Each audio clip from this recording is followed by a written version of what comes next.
ओम ज्ञानदीपाञ्जनशलाकया चक्षुरुन्मीलितं येन तस्मै श्रीगुरवे नमः। नमो विष्णुपादाय कृष्णपृष्ठाय भूतले श्रीमते भक्तिवेदान्ता स्वामी निति नामिने। नमस्ते सारस्वते देवे गौरवाणी प्रचारिणे निर्विशेषा शून्यवादी पाश्चात्यदेशतारिणे। हे कृष्णा करुणा सिंधो दीनबंधो जगत्पते गोपेश गोपिका कांत राधा कांता नमोस्तुते तप्त कांचन गौरांगी राधे वृंदावनेश्वरी शबानुसुते देवी प्रणमामि हरिप्रिये। ओम उग्रं वीरं महाविष्णुं ज्वलन्तं सर्वतोमुखं नरसिंहं भीषणं भद्रं प्रत्यनृत्यं नमाम्यहम्। नमो ब्राह्मण्यदेवाय गो ब्राह्मणहिताय च जगद्विताय कृष्णाय गोविन्दाय नमो नमः। जय श्री कृष्ण चैतन्य प्रभु नित्यानंद श्री अद्वैत गदाधरा श्रीवासादि गौर भक्त वृंदा। हरे कृष्णा कृष्ण कृष्णा हरे हरे हरे राम राम राम हरे हरे। हरे कृष्ण माता। हरे कृष्णा नाना. Okay, so I will share this. Hare Krishna members, greeting PM Modi in Russia. So మన వాళ్ళందరూ హరే కృష్ణ వీళ్ళందరూ వచ్చి గ్రీట్ చేస్తున్నారు. మన ప్రైమ్ మినిస్టర్ మోడీని గ్రీట్ చేస్తున్నారు. సో ఎలా అనేది చూడండి ఒకసారి, ఎంత బాగా గ్రీట్ చేస్తున్నారు.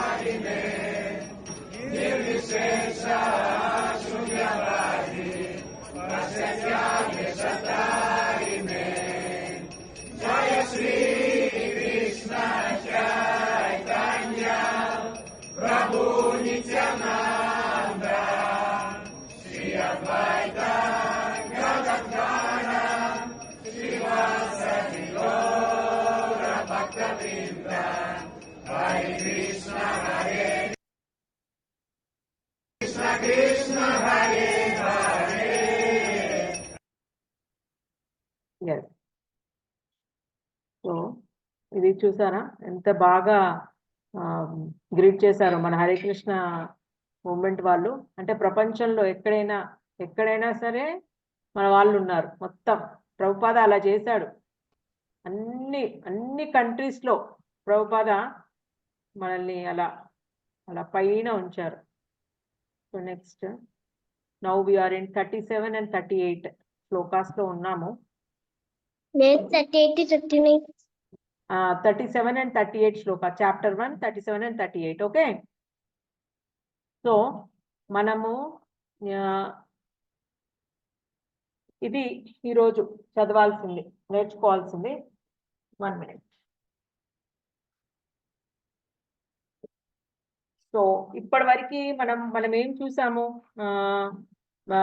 మన అర్జునుడు ఏం చెప్తున్నాడు? ప్రతిసారి కూడా నేను చెయ్యను, నా వల్ల కాదు అనే చెప్తున్నాడు. ఈ చాప్టర్ 1 మొత్తము అదే, ఈ చాప్టర్ మొత్తం అదే. So 37 and 38. యద్యప్యేతేన పశ్యంతి లోభోపహత చేతసః కులక్షయకృతం దోషం మిత్రద్రోహే చ పాతకం కథం న జ్ఞేయమస్మాభిః పాపాదస్మాన్ నివర్తితుం కులక్షయకృతం దోషం ప్రపశ్యద్భి జనార్దన. ఓకే, సో మళ్ళీ ఒకసారి నేను చెప్తాను. యద్యప్యేతేన పశ్యంతి లోభోపహత చేతసః కులక్షయకృతం దోషం మిత్రద్రోహే చ పాతకం కథం న జ్ఞేయమస్మాభిః పాపాదస్మాన్ నివర్తితుం కులక్షయకృతం దోషం ప్రపశ్యద్భిర్జనార్దన. Mataji, can I tell? Okay, Nana. దీత్య. యద్యప్యతే న పశ్యంతి లోభోపహత చేతసః కులక్షయకృతం దోషం మిత్రద్రోహే చ పాతకం కథం న జ్ఞేయం అస్మాభిః పాపాదస్మాన్ నివర్తితం కులక్షయకృతం దోషం ప్రపశ్యద్భిర్జనార్దన. Okay okay. Next Rishita. Rishita unmute చేసుకోనా? ఓకే. యద్యప్యేతేన పశ్యంతి యద్యపేతేన పశ్యంతి యద్యప్యేతేన పశ్యంతి యద్యపేతేన పశ్యంతి లోభోపహత చేతసః లోభోపహత చేతసః కులక్షయకృతం దోషం కులక్షయకృతం దోషం మిత్రద్రోహే చ పాతకం మిత్రద్రోహే చ పాతకం కథం న జ్ఞేయమస్మాభిః కథం న జ్ఞేయ అస్మాభిః పాపాదస్మాన్ నివర్తితుం పాపాదస్మాన్ నివర్తితుం కులక్షయకృతం దోషం కులక్షయకృతం దోషం ప్రపశ్యద్భిర్జనార్దన. ప్రపశ్యద్భిర్జనార్దన. Yes, wonderful wonderful. మీకు సడన్ గా ఒక రోజు టెస్ట్ ఉంటుంది, అది ఏ రోజు నేను చెప్పను. సో ఆ రోజు టెస్ట్ ఉన్న రోజు ఒకరు చెప్తూ ఉంటారు. ఇప్పుడు దీత్య ఫస్ట్ చెప్తుంది, ఎందుకంటే తను ఆల్రెడీ కొంచెము ఇది చదవగలదు కదా, ఇంగ్లీష్ చక్కగా చదవగలదు ఇది చూసి. సో ఆమె చెబుతూ ఉన్నప్పుడు మిగతా వాళ్ళు ప్రాక్టీస్ చేస్తూ ఉండాలి. దీత్య ఎలా చెప్తుంది, ఎక్కడ చెప్తుంది, ఏం చెప్తుంది, ప్రాక్టీస్ చేసుకొని మీరు కూడా చెప్తూ ఉండాలి. సో ఇవన్నీ అయిపోయినాయి అన్నీ ఒక రోజు కంపల్సరీ. నేను రాని రోజు వేరే మాతాజీస్ వస్తారు, వాళ్ళు టెస్ట్ తీసుకుంటారు కంపల్సరీ. ఓకేనా? సో నెక్స్ట్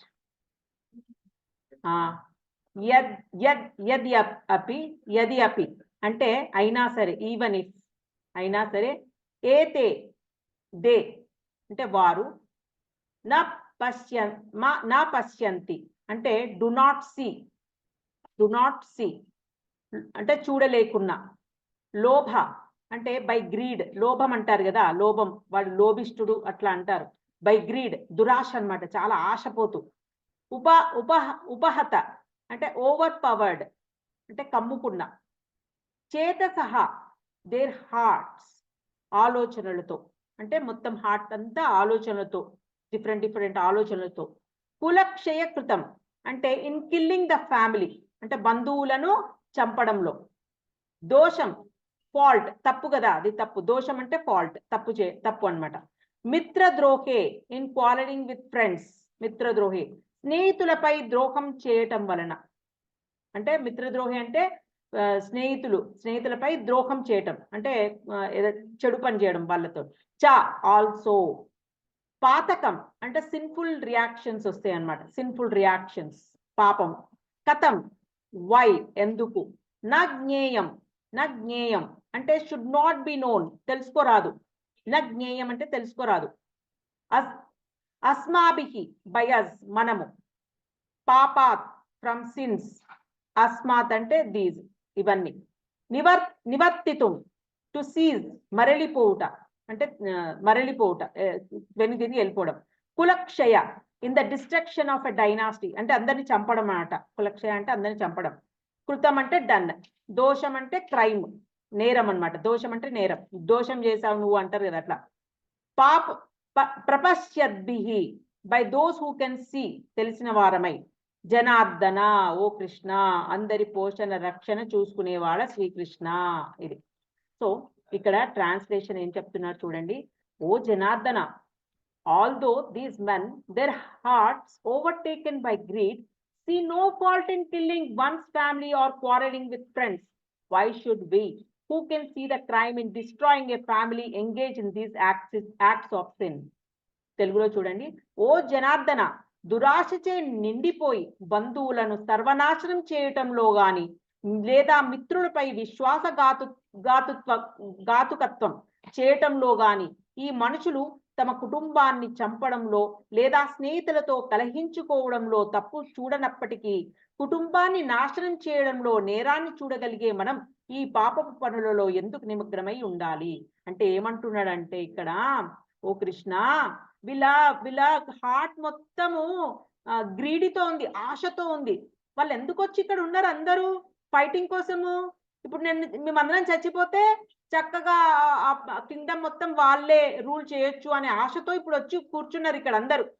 ఇప్పుడు ఫైటింగ్ కోసం ఇక్కడ అందరు వచ్చి ఉన్నారు. ఎందుకు? మమ్మల్ని అందరినీ చంపేస్తే వాళ్ళు చక్కగా ఎంజాయ్ చేయొచ్చు, కింగ్డమ్ మాది కూడా వాళ్ళే తీసుకొని ఎంజాయ్ చేయొచ్చు అనే ఆశతోటి వీళ్ళందరూ వచ్చి ఇక్కడ ఉన్నారు. కానీ వాళ్ళు చూడట్లేదు. ఏం చూడట్లే? మేము కూడా వాళ్ళమే కదా, వాళ్ళే కదా, వీళ్ళు కూడా వాళ్ళ రక్తమే కదా. ఇప్పుడు పాండురాజు, ఈ ధృతరాష్ట్రుడు, వీళ్ళందరూ అన్నదమ్ములు కదా, వాళ్ళ దగ్గర నుంచి వచ్చిన వాళ్ళే కదా, వీళ్ళు కూడా వాళ్ళ ఫ్యామిలీ వాళ్ళే కదా. కానీ వాళ్ళకి ఇలా చంపొద్దు అనేది వాళ్ళకి లేదు. వాళ్ళు ఎటువంటి తప్పు చూడట్లే అందులో. కానీ నేను చూస్తున్నా, నాకు ఉంది ఆ ఫీలింగ్, అది తప్పు అని నా మనసు చెప్తుంది, నాకు ఆ ఫీలింగ్ ఉంది. వాళ్ళదంతా ఆశతో ఉన్నారు. వాళ్ళంతా నన్ను చంపేస్తే వాళ్ళు ఏదో గెయిన్ పొందుతారు, ఏదో పొందుతారు కింగ్డమ్ అని ఆశతో వాళ్ళు ఉన్నారు. కానీ వీళ్ళందరూ పోతే నా ఫ్యామిలీ వాళ్ళు పోతారు, అందరు పోతారు అని దాని వల్ల వచ్చే పాపము నాకు ఇష్టం లేదు. అందరిని చంపితే పాపమే కదా, అదేమైనా మంచిదా అని అంటున్నాడు అనమాట అర్జున. సో ఇక్కడ పర్పోర్ట్లో యాక్చువల్గా ఏంటి అంటే, a kshatriya is not suppose to refuse to battle or gamble when he is so invited by some rival party. ఇప్పుడు ఎవరైనా పిలిచారనుకో క్షత్రుడిని, అరే ఇవాళ నువ్వు ఆడడానికి రావాలి లేదా యుద్ధానికి రావాలి అంటే రిఫ్యూజ్ చేయొద్దు, లేదు నేను రాను అని అనకూడదు. ఏదైనా ఆట అయినా, ఏదైనా గేమ్ అయినా సరే, లేదా యుద్ధమైనా, ఒక క్షత్రుడిని పిలిచారనుకో, నువ్వు రావాలి ఈరోజు ఈ ఆడాలి మనము అనంటే, వాళ్ళు నేను ఆడను అనంటే అది పిరికితనం అనమాట. కవార్డ్ అంటే చాలా పిరికి వాళ్ళు చెప్తారు అట్లా, నేను రాను, నేను ఆడను అని. సో క్షత్రియకి అట్లా పిరికితనం ఉండకూడదు కదా. సో వాళ్ళు అన్నిటికీ ముందుకెళ్ళిపోతారు అనమాట, ఆటైనా లేదా యుద్ధమైనా. సో అందుకోసమే under such an obligation Arjuna could not refuse to fight. అందుకే ఆయన స్టార్టింగ్ ప్రిపేర్ అయిపోతాడు యుద్ధానికి, ఫస్ట్ అంతా ప్రిపేర్ అయిపోతాడు యుద్ధం చేయడానికి. అందుకే కదా అటు వాళ్ళు వస్తారు, ఇటు వాళ్ళు వస్తారు. వచ్చిన తర్వాత ఆయన ఆలోచిస్తాడు అనమాట. Because he had been challenged by the party of. ఎందుకు వచ్చాడు? దుర్యోధనుడు పిలిచాడు యుద్ధానికి రా అని, అందుకోసం రెడీ అయిపోయి వచ్చేసాడు. ఫస్ట్ ఏం ఆలోచించుకోలే ఆయన, ఇది తప్పు ఇది రాంగ్ అట్లా ఏం ఆలోచించుకోలే. జస్ట్ ఒకటే, ఆయన పిలిచాడు, దుర్యోధను పిలిచాడు, అంతే వచ్చేసాడు. అయితే Arjuna considered that the other party might be blind to the effects of such a challenge. అయితే ఏమంటున్నాడు అర్జున, ఈ ఫైటింగ్ వల్ల ఇప్పుడు వచ్చాడు కరెక్టే, ఈ ఫైటింగ్ అయిన తర్వాత కొన్ని బ్యాడ్ ఉంటాయి, కొన్ని బ్యాడ్ థింగ్స్ జరుగుతాయి, వాటిని చూడలేకపోతున్నాడు అనమాట. He can see that bad things ఏంటి అనేది నెక్స్ట్ శ్లోకాలో చెప్తాడు అర్జున, ఏమేం జరుగుతుంది. ఒక్కో యుద్ధం అయిపోయిన తర్వాత ఎంతమంది చనిపోతారు, ఆ యుద్ధం అయిన తర్వాత చనిపోయిన తర్వాత చాలా పిల్లలు చాలా మంది అనాథలు అయిపోతారు కదా, పాపం తండ్రి లేని వాళ్ళు అయిపోతారు. సో ఇవన్నీ అర్జున చూస్తున్నాడు అనమాట. అందుకోసమే he don't want this fighting అని చెప్పేది అదే. I can see what will happen after the fight అని అంటున్నాడు. అది ఎఫెక్ట్స్ అంటే అదే ఏమేమి జరుగుతాయి అని. So Arjuna however could see the evil consequences and could not accept the challenge.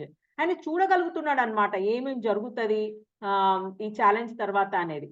Obligation is actually binding when the effect is good. ఒకవేళ ఈ యుద్ధం తర్వాత అంత మంచి జరిగింది అనుకో, అప్పుడు ఎటువంటి ప్రాబ్లం లేదు, అప్పుడు he's ready to fight. Arjuna అంటున్నాడు, నేను ఈ యుద్ధం తర్వాత అన్ని మంచి జరుగుతుంది అనుకో, okay I'm ready to fight, నాకేం ప్రాబ్లం లేదు, అంత మంచి జరుగుతుంది అంటే. కానీ ఎఫెక్ట్ అలా ఉండదు, ఎఫెక్ట్. దాని తర్వాత జరిగేవి చాలా ఉన్నాయి, అది అంటున్నాడు అనమాట. Considering all these pros and cons Arjuna decided not to fight. ఇవన్నీ చూసాడనమాట, అన్ని వేసుకున్న ఇది చాలా చెడు, అందుకోసం ఈ డిసైడెడ్ నాట్ టు ఫైట్. అది అయితే ఇప్పుడు మనకి ఇక్కడ నేను ఒకటి చిన్న చెప్పాలనుకుంటున్నాను. మన యుగ ధర్మం హరే కృష్ణ మంత్రం ఎంత పవర్ఫుల్. ఇప్పుడు చాలా మంది అంటారనమాట, వీళ్ళు ఏంటి అసలు హరే కృష్ణ హరే కృష్ణ హరే కృష్ణ కృష్ణ కృష్ణ హరే హరే, హరే రామ రామ రామ హరే హరే, ఇదే మంత్రం చెప్తూనే ఉంటారు. ఏంటి అసలు వీళ్ళు, ఎక్కడుంది శాస్త్రాలలో, ఎక్కడుంది అని అడుగుతూ ఉంటారు అనమాట. శాస్త్రంలో ఎక్కడెక్కడ ఉందో ఇక్కడ చెప్తున్నారు. కలి సంతరణోపనిషత్ యజుర్వేదంలో ఉంది. ఇది మన వేదాలలో ఎక్కడెక్కడ ఉందో చెప్తున్నారనమాట. యజుర్వేదంలో ఈ మంత్రం ఉంది, హరే కృష్ణ మంత్రం. ఇది షోడశక నామాం కలికల్మష నాశనం నాథః పరతరోపాయ సర్వవేదేషు దృశ్యతే. హరే కృష్ణ కృష్ణ కృష్ణ హరే హరే, హరే రామ రామ రామ హరే హరే అను 16 శబ్దాలు. ఎన్నున్నాయి ఇవి? 16 ఉంటాయి. ఓకే, 16 వర్డ్స్ ఉంటాయి. ఇవి శబ్దాలు ప్రత్యేకంగా కలి కల్మషంను హరించుటకు ఉద్దేశింపబడినవి. ఇప్పుడు ఏమేమి కల్మషాలు ఉన్నాయి, ఎందుకు ఇట్లాంటి కలియుగం ఎందుకు ఇలా ఉంది మీకు తెలుసా? మనకి యుగాలు 4 కదా. సత్యయుగంలో అంట ధర్మము 4 పాదాల మీద చక్కగా ఉంది. ధర్మము 4 పాదాలు. 4 పాదాలు ఏంటేంటి ఆ పాదాలు? సత్యయుగంలో ట్రూత్ ఒకటి, అంటే సత్యం, అందరు ట్రూతే పలికే వాళ్ళు అప్పుడు సత్యయుగంలో. క్లీన్లీనెస్, చాలా శుద్ధిగా ఉండేవాళ్ళు అనమాట. శౌచం అంటే వాళ్ళ లోపల మనస్సు కూడా క్లీన్ ఉండేది, బయట కూడా వాళ్ళు క్లీన్ గా ఉండేవాళ్ళు, లోపల బయట. కైండ్నెస్, దయ ఉండేదన్నమాట. ఎవరికైనా ఏదైనా ఇవ్వాలన్నా, ఏమన్నా హెల్ప్ చేయాలన్నా వాళ్ళు ముందుకు వచ్చేవాళ్ళు తొందరగా. ఫర్గివ్నెస్, ఇంకోటి ఏంటి? క్షమాగుణం, అండ్ ఎవరికైనా క్షమించేవాళ్ళు, ఏమైనా తప్పు చేసినా ఓకే అని క్షమించేవాళ్ళు. సో ఇవి 4 పాదాలు. సత్యయుగంలో ఈ 4 పాదాల మీద నడిచేది ఏది? ధర్మం. తర్వాత త్రేతాయుగంలో ఏమైపోయిందంటే శౌచం పోయింది, క్లీన్ గా ఉండడం అనేది పోయింది. అంటే లోపల క్లీన్లీనెస్ పోయింది అనమాట. లోపల శౌచం అంటే ఆత్మ శౌచం పోయింది, వాళ్ళకి శౌచం పోయింది. తర్వాత వాళ్ళు ఏం చేశారు? శౌచం పోయింది, కానీ మూడు కాళ్ళ మీద నడిచింది ధర్మం. 3 ఏంటేంటి? సత్యం ఉంది, కైండ్నెస్ ఉంది, ఫర్గివ్నెస్ ఉంది. ఈ 3 ఉన్నాయి. తర్వాత ద్వాపర యుగంలో ఏమైపోయింది? రెండే మిగిలిపోయాయి, మిగతా 2 పోయాయి. ట్రూత్, కైండ్నెస్ ఉన్నాయి. ఏది? సత్యము, దయ, ఈ 2 ఉన్నాయి. ఏది? ద్వాపర యుగం, కృష్ణుడు ఉన్న కాలంలో సత్యము, దయ ఈ 2 ఉన్నాయి. మిగతా 2 పోయాయి.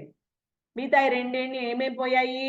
క్లీన్లీనెస్ పోయింది, ఫర్గివ్నెస్ పోయింది, క్షమించడం అనేది పోయింది. అందుకే కదా గొడవలు ఎక్కువైతాయి. క్షమించడం అనేది లేకపోతే గొడవలు ఎక్కువైపోతాయి.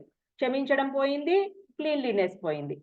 తర్వాత కలియుగంకి వచ్చేసరికి సత్యం ఒక్కటే పాదం మీద ఉంది ధర్మం. ఇప్పుడు సత్యం, ఏదో కొందరు సత్యం పలుకుతూ ఉంటారు, అది కూడా పోతుంది. కొందరు చాలా మంది అబద్ధాలు స్టార్ట్ చేసేసారు. ఇప్పుడు మనం కలియుగంలో ఫస్ట్ పాదంలో ఉన్నాం. ఫస్ట్ పాదం అంటే స్టార్టింగ్ స్టేజ్ లో ఉన్నాం.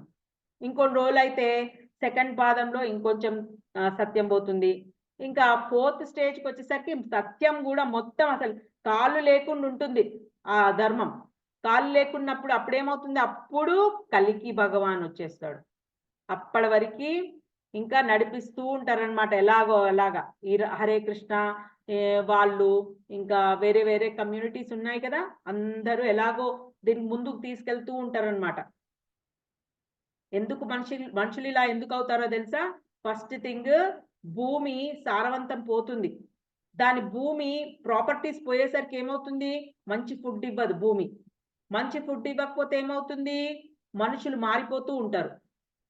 సో మనుషులు మారిపోతూ ఉంటే ప్రాబ్లమ్స్ వస్తూ ఉంటాయి. అది అయితే ఇది అన్నమాట. అందువల్ల ఇవన్నీ స్టార్ట్ అయిపోయాయి. ఏది అరే అందుకే కృష్ణ ఏం చేశాడు, పైలోకం నుంచి ప్రభుపాద్ లాంటి లీడర్స్ కిందికి పంపించేస్తాడు. కిందికి వచ్చి వాళ్ళందరూ ఇంకా కష్టపడుతూ ఉంటారనమాట భక్తులను చేయడానికి.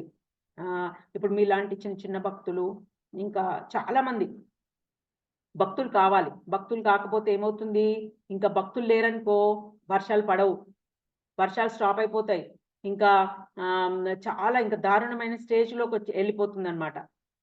సో అందుకోసం భక్తులు ఉండాలంటే ఇంకా అప్పుడు ఏం చేస్తాడు కృష్ణ కృష్ణ అయినా శివుడు కూడా కొందరిని పంపిస్తూ ఉంటాడు, ఎవరో ఒకరు పుడుతూనే ఉంటారు. కానీ కృష్ణ అయితే మెయిన్ పిఎం లాగా కదా, ఆయననే హెడ్ ఆఫ్ దిస్ అందరి దేవతలకు ఆయననే హెడ్.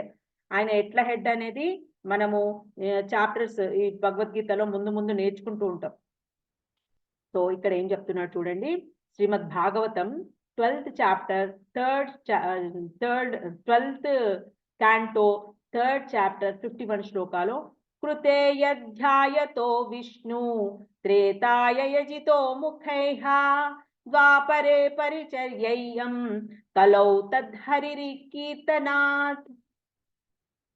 ఇది అంటే ఏంటి అంటే సత్యయుగంలో యుగధర్మమైన విష్ణువును ధ్యానించడం వలన త్రేతాయుగం యుగధర్మమైన యజ్ఞ యాగాదులు చేయడం వలన, అంటే సత్యయుగంలో విష్ణువు పూజించారంట చాలా, త్రేతాయుగంలో యజ్ఞ యాగాదులు చేశారంట. విష్ణువుని పూజించడం అంటే మెడిటేట్ చేశారు విష్ణువుని చాలా.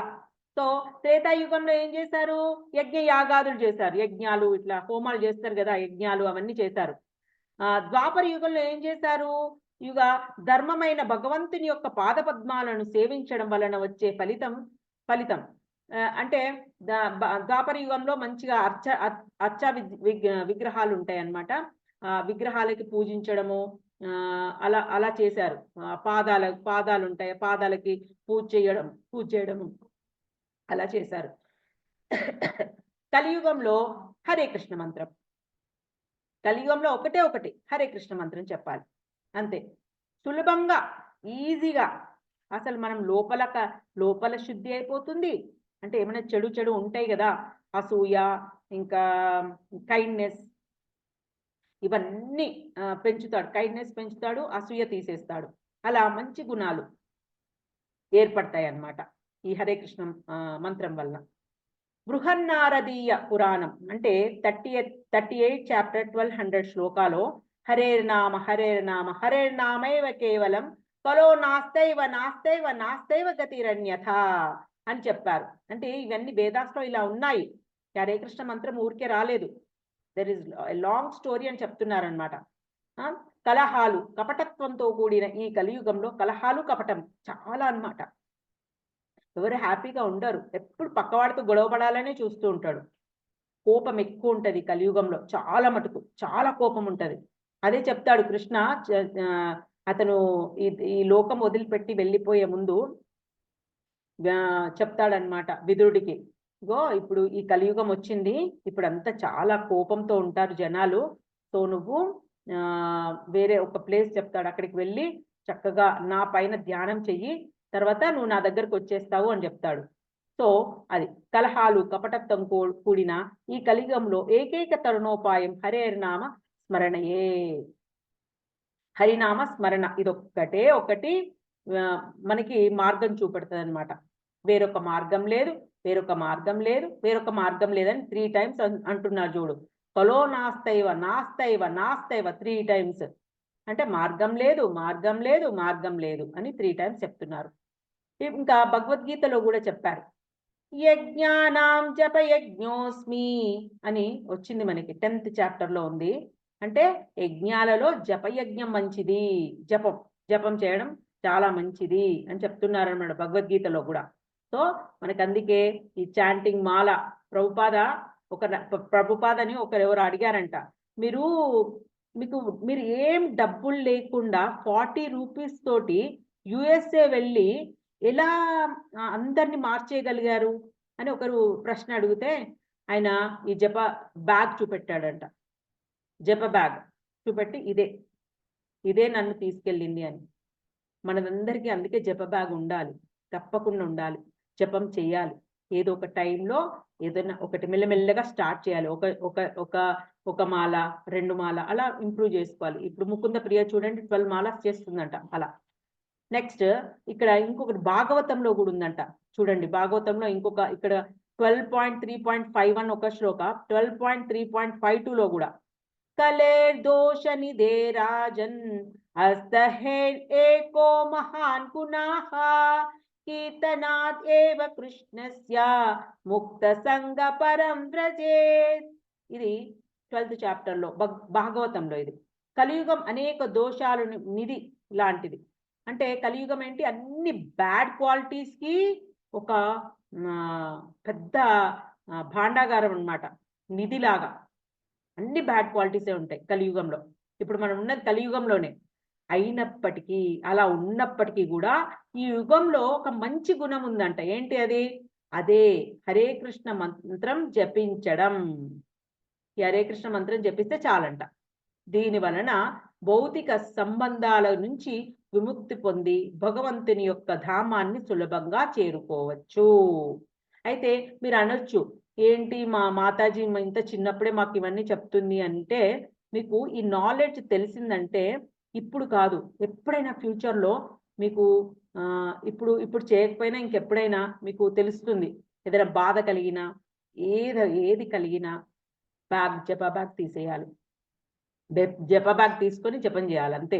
ఇదే మంత్రం, ఇదే మంత్రం, ఇదే మంత్రం. ఎందుకంటే ఈ కలియుగంలో చాలా సూసైడ్స్ ఉంటాయి. చిన్న వాడికి వెళ్ళిపోయి పైకి వెళ్ళిపోయి ఆ టవర్ పైకి వెళ్ళిపోయి అక్కడి నుంచి కూడా దూకుతారు. అసలు ఎక్కడ ఏం చేసుకుంటారో వాళ్ళకే తెలియదు. వాళ్ళ మైండ్ అలా ఉంటుంది. ఎందుకంటే ఫుడ్ బాగాలేదు కదా, సారవంతమైన ఫుడ్ ఇవ్వట్లేదు భూమి. సో ఏమవుతుంది, ఆ మనిషి అట్లా తయారైపోతాడు. వాడికి పిచ్చి పిచ్చి కోపము, ఉట్టిగానే కోపం వస్తూ ఉంటుంది. వాడి ఒక బ్యాడ్ క్వాలిటీ తోటి ఉంటాడు. సో వాడికి చిన్న ఏదన్నా జరిగితే చాలు ఎక్కడ సూసైడ్ చేసుకోవడానికి రెడీ అయిపోతాడు. సో మీరందరూ ఇంకెన్ని రోజులమ్మా, ఇంకొన్ని రోజులైతే టీనేజర్స్ అయిపోతారు. ఇప్పుడు టీనేజ్ లో కొందరు కూడా ఉన్నారు. అప్పుడు మీరందరూ చాలా స్ట్రాంగ్ ఉండాలి. మీ మైండ్ స్ట్రాంగ్ ఉండాలంటే ఏం చేయాలి? మీకు ఒకటే, మీకు ఏ బాధ కలిగినా జపం అంతే. చక్కగా రూమ్ లోకి వెళ్ళాలి, చక్కగా హరే కృష్ణ మంత్రం జపం చేయాలి. ఒక 2 మాలాస్ 3 మాలాస్ జపం చేయంగానే కథ మొత్తం బాధ పోతుంది. అంత బాధ అంతా క్లియర్ అయిపోతుంది.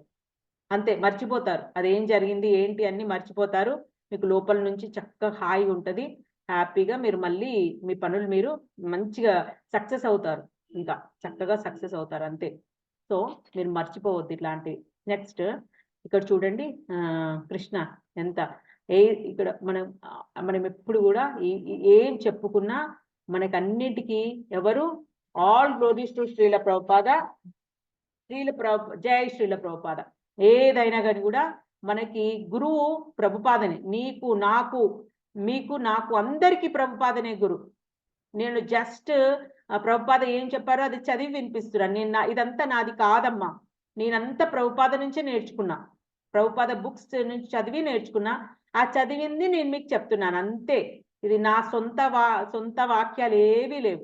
ప్రభుపాద ఏది చెప్పారో అదే నేను చెప్తున్నాను. సో ఇక్కడ కృష్ణ చూడండి ఎంత మంచిగా కోతులకు అంతా పనిచేస్తున్నారు.